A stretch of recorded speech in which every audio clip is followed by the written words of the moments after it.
So this is one of my cases, and this case, as well as a couple others, got me interested in some of the designer drugs.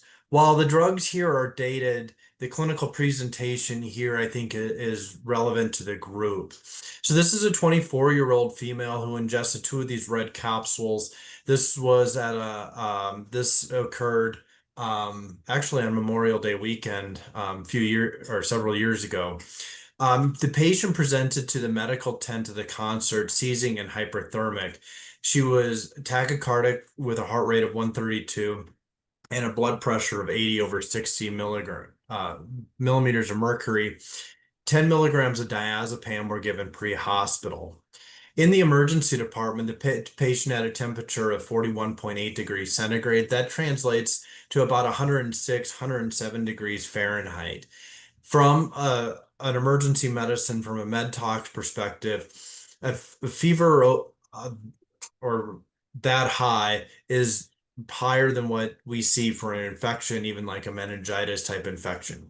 The degree to which the temperature is correlates with mortality. The higher the temperature, the higher the mortality rate. The patient has basically on this slide a sympathomimetic toxidrome with dilated pupils, moist mucous membranes, uh, skin is hot, diaphoretic. If we go more specifically to our neurologic presentation, the seizure-like activity reported by EMS is actually a spontaneous tremor. She's got generalized tremor and increased muscular tone with bilateral ankle clonus more prominent in the lower extremities. It, anybody know what medical diagnosis this is? Is it serotonin syndrome? Yeah. Yeah, this is a severe case of serotonin syndrome. So, well, yeah, nice work. We don't see a lot of serotonin syndrome, and the current definitions are kind of evolving serotonin syndrome to be a serotonergic excess. For me, the working in the emergency department, the way I would find serotonin syndrome, and I would get a few cases of these every year. It was somebody presenting to the emergency department with an exacerbation of anxiety. And like ER docs don't want to pick up that charge, but when you go around and you to the physical exam and one of the things that I always notice or you notice is that this is while they're feeling very anxious, they usually have some hypertension, some tachycardia that goes with it. And then you get around to the neuromuscular exam and they have this more prominent reflexes in the lower extremities than they do their upper, or they have like a fine tremor. And then you start asking a couple of questions, any new medication changes here, and they start reporting, yeah, I just got put on, I'm 2 days into starting on my SSRI or SNRI, or I started some over-the-counter cough cold medication that contains a bit of a stimulant, and it's like, aha, I've got a diagnosis. This you're going to be okay with this, and I end up usually giving little something in the emergency department. They generally feel better and they go home. But I just kind of put that out there, and I know when I write for SSRIs or SNRIs, one of the things that I warn patients about is if you feel really anxious or unusual, not yourself, to give us a call or to let us know, because that might be some of the side effects of it. Um, with that said, in the emergency department, she was given a very large amount of benzodiazepines, and the dose of 32 milligrams of midazolam. I'm going to refer to that a couple of times here, and just to put into reference, if you don't give midazolam regularly, 20 milligrams is kind of the package insert dose at which we would use for intubation. The patient was packed in ice, was intubated, and then using a paralytic. So what felt to be happening here is the amount of neuromuscular excitation that the patient has overwhelmed her body's ability to cool itself off. And we're just trying to get some control so the proteins don't denature in the body. The patient had a kind of a just going through real briefly, had a real rough ER course overnight, who developing disseminated intravascular coagulation or DIC, had a pulseless electrical activity arrest in the morning, and then uh, developed uh, kidney failure and then ARDS. These are just initial labs and a repeat. I don't want to get into the electrolyte changes and so much for the group here, but I just want to highlight that from the time when we see like the troponin related to the heart, it's really a delay in how long it takes to go up, and that's something that's typically seen. Um, and so within 2 days, despite being at a large academic level one trauma center, um, it pa the patient did not do well, and the parents had to make a very difficult decision to withdraw the support of their 24-year-old daughter. And anticipating that we would have something that was unusual, we identified the compounds methylone and butylone in her urine. This would be the first death reported in the literature from methylone and butylone, in the first human exposure in the peer-reviewed literature to butylone. So transitioning this to, as far as designer drugs go and mind-altering substances, I mean, I think, really the story begins at the dawn of human existence. Basically pick a civilization anywhere in the world, anytime, and culturally, there is a substance or substances that people use for religious ceremonies, for recreation, or what for or a variety of things that change our mindset. In the echo here, we've talked about opioids. We talk about that a lot, and the records go back over 5,500 years for opioids over across Europe, Africa, Asia. Alcohol, again, as somebody who identifies as a Christian, Jesus's first miracle performed was turning water into wine. There's plenty that's written in the Old Testament, the New Testament, Muslim faith about the role of alcohol. Um, and some of the thought that people will use and that can lead to abuse, to me just seems to be part of how we as human beings are wired. But to me, I think that designer drug really goes back to Alexander and his wife Anne Shulgin. Alexander Shulgin has an incredibly impressive CV. He graduated Harvard and then joined the Navy and completed his service during World War II. After which he relocated and got a PhD in organic chemistry from UC Berkeley. While at UC Berkeley, he experimented. Anybody know what this plant is in the upper right corner? It's actually native to New Mexico. Peyote. Yeah. And so the active ingredient is muscarine in that. And it had a psychedelic experience. Following graduation, he took a job for industry, which was Dow Chemical, and developed one of the first biodegradable pesticides. So what you do with very talented chemists, or we see this today with like Netflix, Google, Apple, uh, our talented business minds, is that you just give them some more room to work and to experiment. And so Shulgin worked out how to synthesize muscarine, or the active ingredient in peyote, through the chemistry lab, and had done experiments on himself. He also began looking through a lot of of other pharmacologic agents on the mind, um, and discovered or rediscovered them or popularized them. Now, now understand that the timing here, I think, when Shulgin is studying, it becomes important, is because this is really in the 50s, 60s, 70s, at this period of time when our understanding of neuropharmacology was at its infancy and starting to understand the role of the neurotransmitters in the brain and how they work and um, did that, he was able to contribute substantially to the medical literature.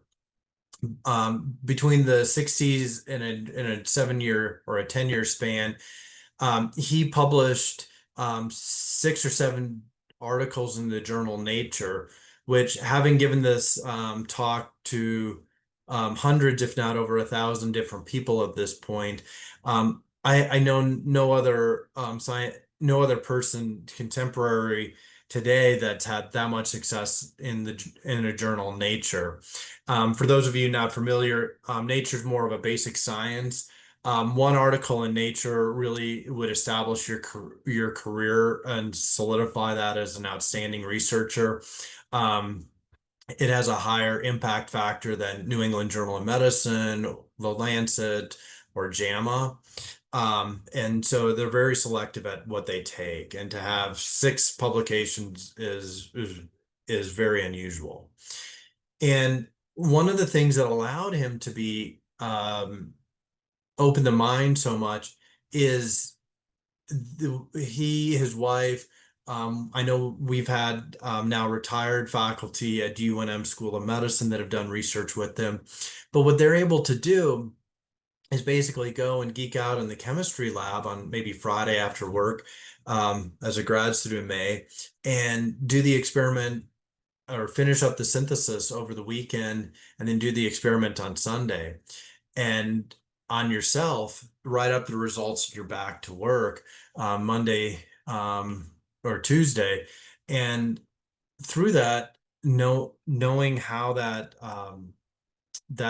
experience versus what I would need to do traditionally in 2020 in the 2020s of get a grant, get an IND from the FDA, get an IRB approval, enroll patients in a clinical trial, um, after doing animal models. Again, all this stuff is easily 10, 15 years of development that they're condensing down into arguably a weekend or two. Shulgin understood very much what dopamine feels like in the brain, what serotonin feels like in the brain, and he subjectively had a scoring system that he may not have initially appreciated when he developed it, but would essentially roughly translate into what the different serotonin, different dopamine receptors in our body feel like, to be able to model that. Um, yeah, so he has over 1,000 peer-reviewed publications. Shulgin died about 10 years ago from in his 90s, from complications of a stroke. He did research. He loved this until the day he died. He had uh, dozens, if not over 100 peer-reviewed publications come out posthumously that he was continuing to work on. And I think to say that, that these drugs or substances messed up his mind or impaired it, so that he couldn't function in society, I just don't think is substantiated by the literature. He also has this cult-like persona, and this is if you're interested in wanting to know more, on the Vice Network, Hamilton Morris has the Hamilton's Pharmacopoeia, where he goes around the world talking about different substances, more with an emphasis on psychedelics as a reporter. And Hamilton Morris started off a lot. One of the last interviews with ever done with Alexander Shulgin, stating, "I love Alexander Shulgin. I've loved him from the moment I read about him. He is my idol, my hero, my son, my O2." Like, that's pretty heavy for a Valentine's Day card. Um, just but to start off an interview, I think it starts helping to set the tone for the cult-like persona, and the contribution that people will see with the psychedelics. Um, I think it may be a topic a whole nother day, especially if we can get Dr. Bott to come back and to speak on the potential medical benefits of psychedelics, especially after state of New Mexico has decriminalized psychedelics. But I digress. So one of Shulgin's books that he wrote is called PCAL. It's an acronym for phenethylamines I've been known and loved. I will define phenethylamines here in a moment. He published this in 1991. He described 179 chemicals, how to synthesize them, and um, and what their clinical effects essentially were based on how it would be affecting different neuroreceptors. Most of these compounds continue to be legal to this day. A free copy you can get on Arrowhead, a signed copy from Shulgin on eBay. The last time we looked, I think is a few $100s, about $400 or $500 is kind of how much it usually goes for. Again, just the value of having a signed copy. So this is just remind me that we're going to go to probably a really scary place with everybody but somebody but our pharmacist here. Sorry to put you out here, but we're going to have to go to organic chemistry and we're going to look at some chemical structures.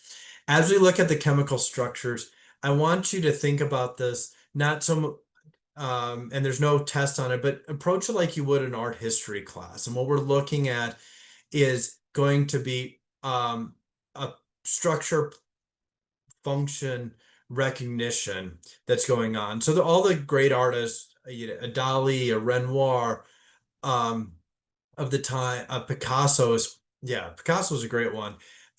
They have a unique sound. Nobody sounds like Pink Floyd or U2. Um, and so we're going to look for those kind of unique patterns as we go. So this is phenethylamine. It gets its name by there's a phenyl group or a six-member cyclic ring, ethyl or a two carbons tied to an amine or with the nitrogen group. So phenethylamine doesn't last in the body and really doesn't have any real significance to it. And so, but if we start making changes on the phenyl group or the ring of the molecule, we start looking more like the molecule or have more serotonergic properties. If we start making some more changes on the amine portion, we start looking more like dopamine. So it's kind of not a surprise here all of a sudden that we're mimicking dopamine and serotonin in the brain, as that's what gives us our mood, gives us our pleasure, makes us feel good. And if we can mimic that in different ways, we like that. So Hamilton Morris riddles the question, how many numbers are to the right of the decimal point in pi? For those of us like me, we remember on March 14th is Pi Day, and we see how many numbers we can recite. For those weak-minded like myself, I don't get much past 3.14, but everywhere where you see an R group is a different compound in a different chemical that has unique chemical and pharmacokinetic, pharmacodynamic properties, as we say. So if we go back to phenethylamine and we add a methyl group at that first carbon, or we call it the alpha carbon, that is the compound amphetamine, or if you're Johnny Cash on the street, that's speed. Um, it again, just putting norepinephrine on here as another thing to anchor this too, for structural similarity. If we add a second methyl group to the amine, we get methamphetamine. Um, if we add two oxygens and another carbon to methamphetamine on the other side, we get MDMA. And nobody can ever remember the long name of this methylene dioxymethamphetamine. However, when we break that down, and I'm going to see if I can do this with the pointer, it starts making sense. We got a methylene dioxy methamphetamine is all baked right there into the structure. Adding another one is pseudoephedrine is basically methamphetamine with a hydroxyl group here at the beta carbon. So just kind of as a bonus, the reason why pseudoephedrine is such a popular starting point for making methamphetamine is because all we have to do is add a hydrogen group here to this hydroxyl group, and we go from pseudoephedrine to methamphetamine in an easy one-step chemical reaction. Now, because we live in Albuquerque, or I live in Albuquerque, and we're New Mexico, the reason why making methamphetamine looked much more difficult in Breaking Bad is because what Walter is trying to do is have a very high purity methamphetamine. So because methamphetamine for crystalline structures to crystallize out, what we need is a high drug or a high purity. Otherwise, it won't crystallize out. That's why like cocaine is in powder form, it can be crushed and mixed so easily. But when you're looking at shards of or a crystal of methamphetamine, that's going to be high purity. So a lot of the steps are there to really enhance or to make it a very high yield or a highly pure compound. But I hopefully through this appreciate that there is significant changes in pharmacology between just making small changes to different drugs.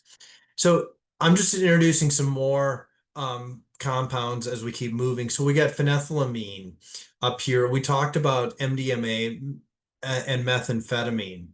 Cathinone, I'm introducing this for the first time. So cathinone is a naturally occurring compound. It occurs in khat plant that's native to the Horn of Africa or the Arabian Peninsula. Kind of think about the Red Sea area. And just as like the Incans had chewed on the coca leaf for its stimulant properties, we utilize caffeine for its stimulant properties just to get up and function. People in that region of the world relied on cathinone for its stimulant properties too, and continue to do it to this day. But it's basically the amphetamine structure with a ketone or a double bond O at that beta carbon. When we start looking at bupropion, it's a drug I think all of you guys recognize. It's FDA approved for weight loss, quit smoking, depression. Like, it's like covers huge swaths, is a synthetic or is a cathinone. In the lower right corner, we have methylone. And so going back to the case that I started with, um, methylone was one of those drugs involved in our patient's death. I involved methylphenidate on here, not because it's generally classified as a phenethylamine, but we start seeing this phenyl group, ethylamine structure that's already part of the backbone here. So a lot of the designer drugs and the designer stimulants that have emerged over the last 15 years really have had this ketone structure and are basically just taking like MDMA and adding a ketone to it as a different structure. We got methcathinone, mephedrone that have emerged as well. This is one of my more favorite bromo dragonfly and what I like about it is once you see the chemical structure, you're like, oh, hey, there's a bromine and this kind of looks like a flying creature, and what they can do. So understand that there's a tremendous amount of possibilities that they can do. So where we're at in 2011 is, or Shulgin published the Shulgin Index. Again, most of these compounds are legal, describing 1,300. I'm not sure about you, but I couldn't find a New York Times book review, so I just took the top one off of Amazon for this, and you'll notice that the reviewer is nothing and gave this a 5 gold stars as the godfather of human evolution and writes, Alexander Shulgin has done more for humankind than any other in the history of ourselves. He is getting very old, and I believe this is his last true effort to inform, educate, and help people truly understand these chemicals and how they should be used. A most invaluable source of information, never be printed again. Buy it, read it, learn from it, take more drugs. Thank you. I have a copy of this book, and the work reference section of the book is nearly 100 pages long. The chemistry in this is well beyond my understanding of chemistry. Um, but and I truly don't think we're ever going to see something like this ever printed again. I'm not sure if you noticed this was just volume one. We have other books of the tryptamines I've been known and loved, and I think you guys appreciate this is truly the backbone of serotonin, where we can make changes to. We have the simple plant isoquinolones. So LSD is based on it. LSA is naturally occurring, and so LSA occurs in um, morning glory seeds are probably the most common. And interestingly enough, heavenly blue has the highest concentration of LSA in it. Um, the big downside here with the LSA is it's very serotonergic and does cause a fair amount of vomiting that people generally look to a few other compounds on, but it's just kind of something to have there. This is we're going to have some slides on some on a paper or something dealing with bath salts. That while bath salts will still show up in the human literature, understand that that was just a term that was used to not at that store in the mall that is if you buy five, you get your next one free type thing. But these are selling as a variety of compounds across the country and in these little packets. And what is pervasive in a lot of these is that they're sold as not for human consumption. And I got a slide at the end, but really what they're trying to do with that is to circumvent um, the analog drug law of 1984 and to get around it and calling it something a bath powder um, or something it would that you wouldn't normally eat or ingest is to further kind of address to get around the drug law. So now moving on, everybody's kind of keyed into the term bath salts. Nobody on the street has used it in well over a decade, but it's just kind of addressing that. So this is a nine-state analysis and was what would be and still stands the best that I know is the largest paper looking at bath salts exposures. Almost 90% were related to abuse. And to me, what that speaks to, especially with the THC homologs, which we'll discuss here in a moment, this is people wanting a change of a mental frame of mind. And I think and I want to just give a shout out for bringing what like trauma-informed care. A lot of this is, I think, people who have experienced a traumatic or an unpleasant event and are just like looking for or an escape from reality temporarily and finding that through a substance of abuse. They're not wanting to go to jail for it. When we look at medical treatment, medical outcomes, I've got a major effect of 16%, and this is using Poison Center definitions of of it, and that's much higher than what we would see for methamphetamine or cocaine. And I think a big part of it is going to be is what is a normal dose, what's a standardized dose, and the whole thought of you're getting a dime bag of marijuana and you kind of know how long that dime bag it takes you to go through and you know it.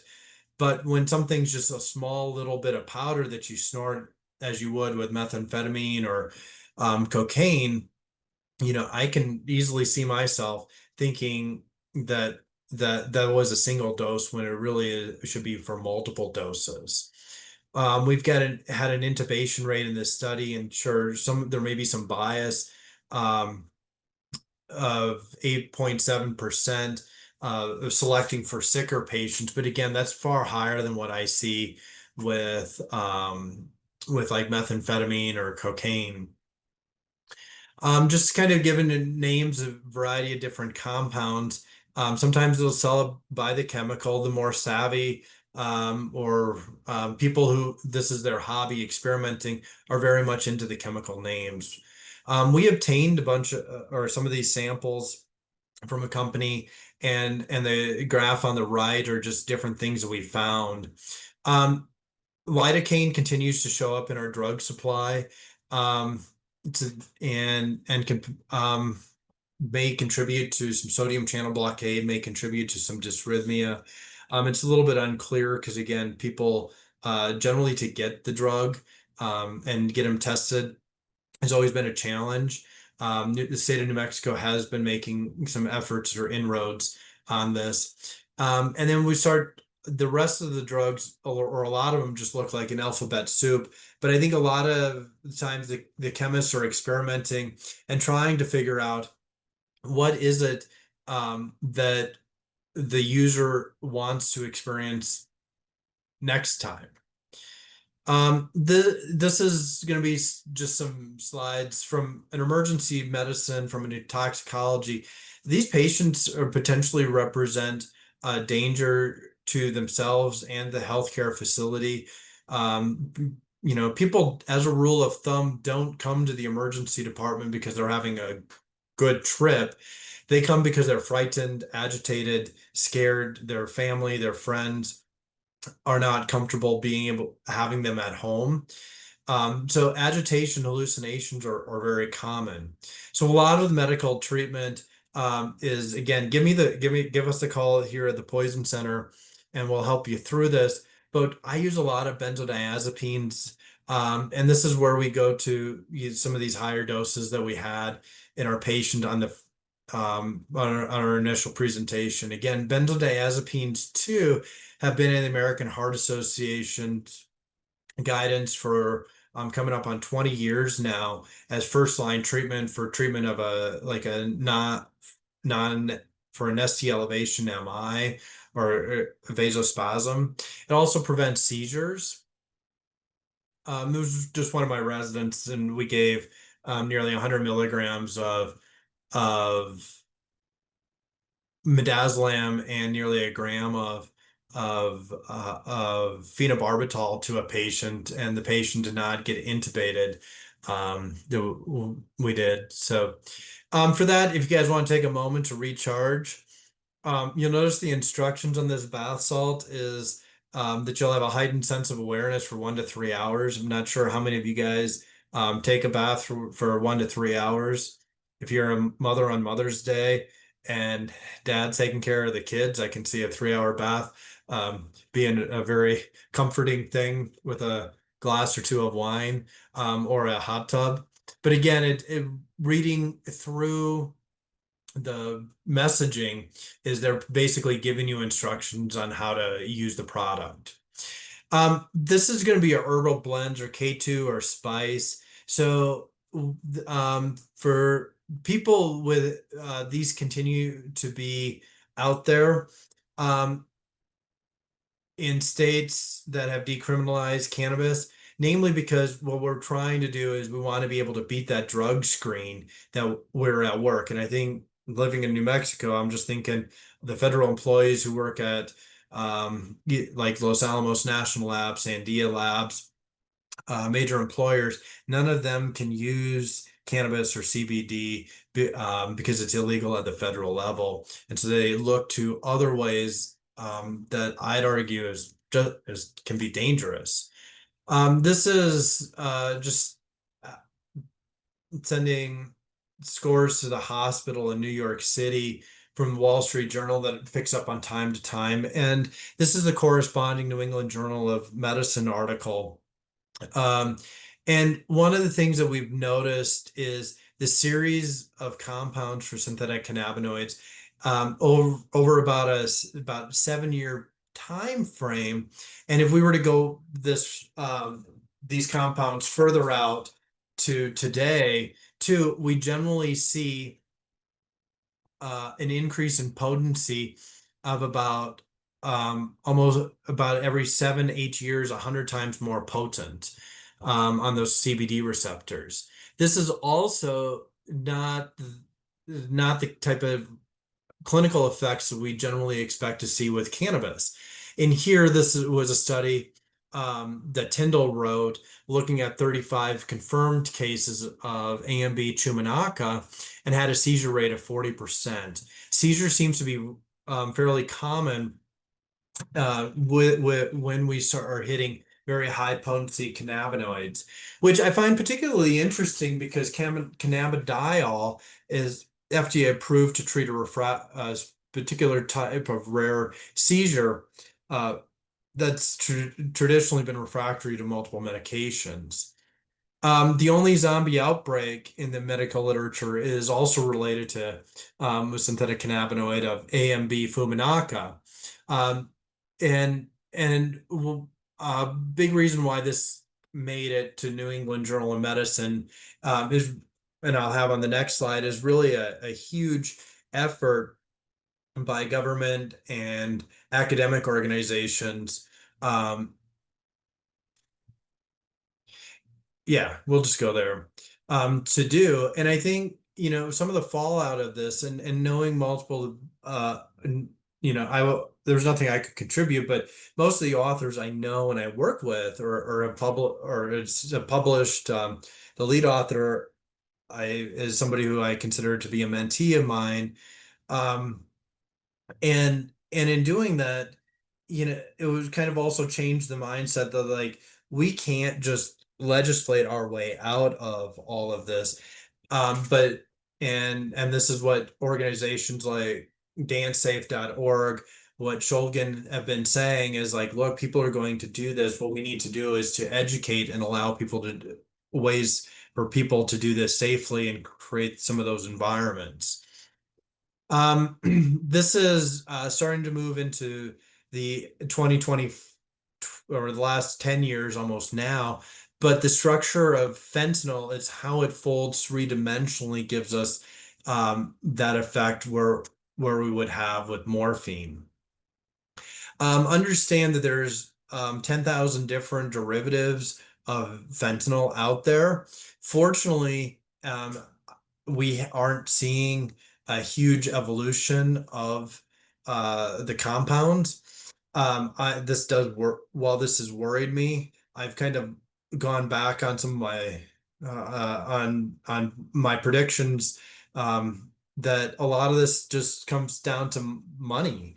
And if we can synthesize methamphetamine cheaper than we can these newer designer drugs, we're gonna the cartels are gonna flood the market with and methamphetamine. Same thing here. They can produce fentanyl fairly easily and inexpensively. And that's exactly what they've done and why we see fentanyl and it's largely replaced a lot of heroin.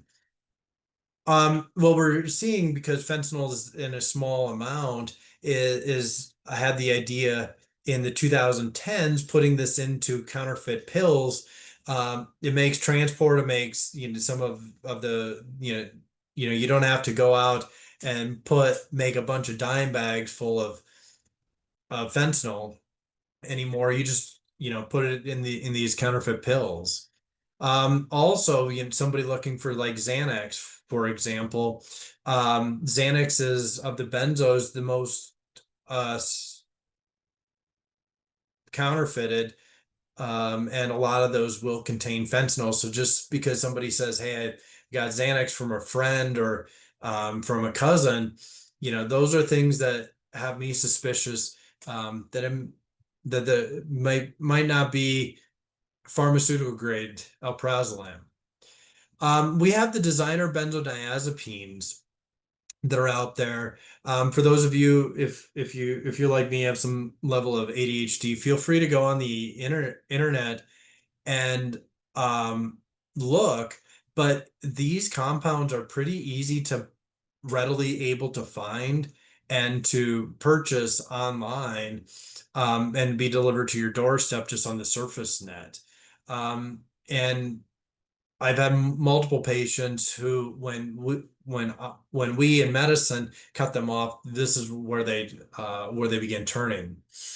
Just some examples, just from some searches that I did for designer drugs.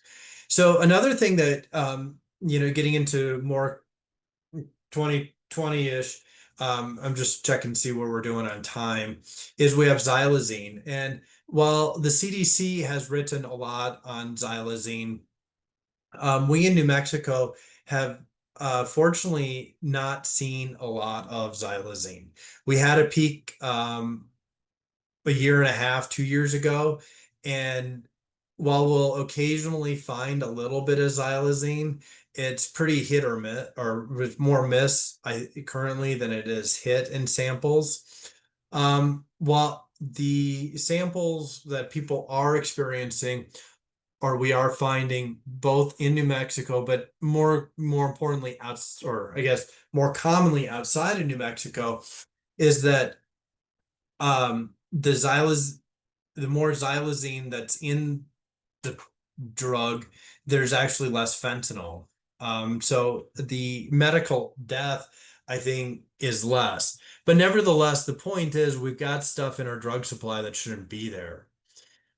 This is another New England article about a synthetic cannabinoid outbreak of coagulopathy, and basically a rat poison, or brodifacoum or brotificum, was in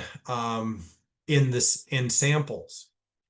And the amount of brodifacoum was in these cases actually ran the entire nation out of vitamin K, which is the antidote for it at a at a national level. We have seen in small pockets the return of these for years, and I have no idea why they're putting a rat poison in the synthetic cannabinoid that people are using. What's not included is the 2019 outbreak of vitamin E acetate causing lung disease in people who are vaping. We also have levamisole that continues to show up, especially in our cocaine supply or our crack cocaine supply, resulting in neutropenia. And just as we've seen what's been reported with xylazine, we've also seen tissue necrosis, especially at this end capillary beds from levamisole as well. We've seen a return, some quinine or quinidine return. This is what made gin and tonic famous for the Brits as the anti-malarial drug. It's got some sodium channel blockade with it. And I know we're continuing to find this periodically in New Mexico in our drug supply. I'm trying just to go a little bit faster as I've talked a little bit more than I thought I would. We have the N-bomb series of compounds. These are probably the most potent serotonin agonists that are out there. This has gone back onto some of the old-fashioned blotting paper. Um, we have the synthetic cocaines. These have never really caught on, largely because I think they generally turn the cocaine drug screen to be positive, but it just wants you to be aware that they're out there. The PCP or ketamine analogs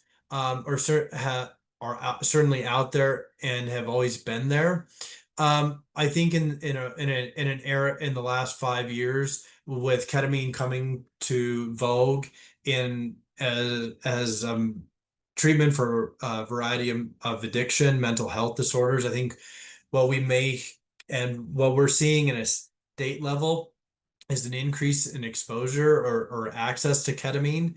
Um, and we may continue to see a rise of these PCP analogs as well. These are just some of the more common ones that have emerged. Um, so I think as far as where we go forward, this is going to be up to the chemists and what they're working on. But I tried to give you an idea of what would be in their thought process or in their repertoire. I think the idea is be curious, ask questions, places to turn to for reference. One of the ones that I find helpful is Arrowhead. Um, while peer reviewed, this is not medically peer reviewed, but people who are very into um, psychoactive compounds and psychedelics. And I know I've spent hours on this site, but this is kind of their big list, and they have hundreds of different compounds, and they describe what it looks like, what the legalities are. Just everybody's favorite is reading trip reports or user experiences, um, understanding what the dose is, and really trying to help educate people.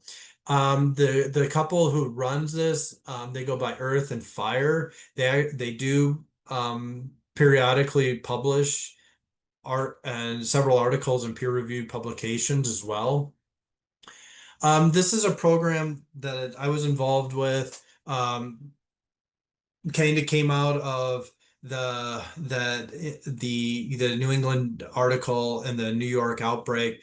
And it's to try to identify what these new and different compounds are. So if you just go do a Google search for DEA tox, it pulls up the website. What I like about it is while this is a research study, the way the samples are sent to the UCSF as a tox lab, not the DEA, it's sent de-identified. And so it is set up intentionally that there is no possible way for DEA to ever link this back to another human, to who the human is. But what we're trying to do is understand what's going on. The way this works is you send an email to DEA and they approve, hey, the sample, and and then there's shipping instructions and you ship to them, and there's no cost for you or the patient, and then they'll give you the results back, including the different metabolites, and also if they find some of the precursors and stuff, they'll usually report that out. Um, so yeah, that's that program. Another source of information, and I think I'm just going to finish on this, is going to be the chat forums. A lot of this has moved, and why I'm choosing blue light will be obvious here in a moment, but a lot of this has moved towards Reddit, where people just start discussing this. And so what people do is they go through the human literature and they look for cases, and this is the case report from the case that we started with. And then people make comments on it. Yeah, I'm not they're putting a lot of drug or excess drug in a capsule. I'm not super surprised what, the outcome was. And as a reminder, you said this was serotonin syndrome, and serotonin syndrome isn't necessarily is independent of dose, but it's something to think about. And then you have your trolls too. In Herbal Jaw writes, if hospitals had more knowledgeable doctors and nurses, they would have saved her life for sure. I bet they probably only gave her something stupid like 2 milligrams of Valium IV, and they should have hit her with 30 to 50 milligrams of IV Ativan that should have and had some of that shit that works like Narcan, but for benzos on hand in case word spelled with a zero. As you can see, I kind of struggled reading this, but I think this also speaks to as somebody who hasn't used or personally experimented with this. I always think about what I might not have right. And Herbal Ja, well, I give him a male pronoun. Um, it's just the writing style to me was a male, but is recognizing that that benzodiazepines are treatment of choice, recognizing that we in healthcare typically underdose the benzos, is kind of picking it up, and then recognizing that we have flumazenil to reverse it if need be. It shows a little bit of actual of insight into medicine that would normally just be very dismissive about. So again, I wonder, because people aren't always open, what might I be missing? So with that, let me just stop and we'll ask if you guys have any questions.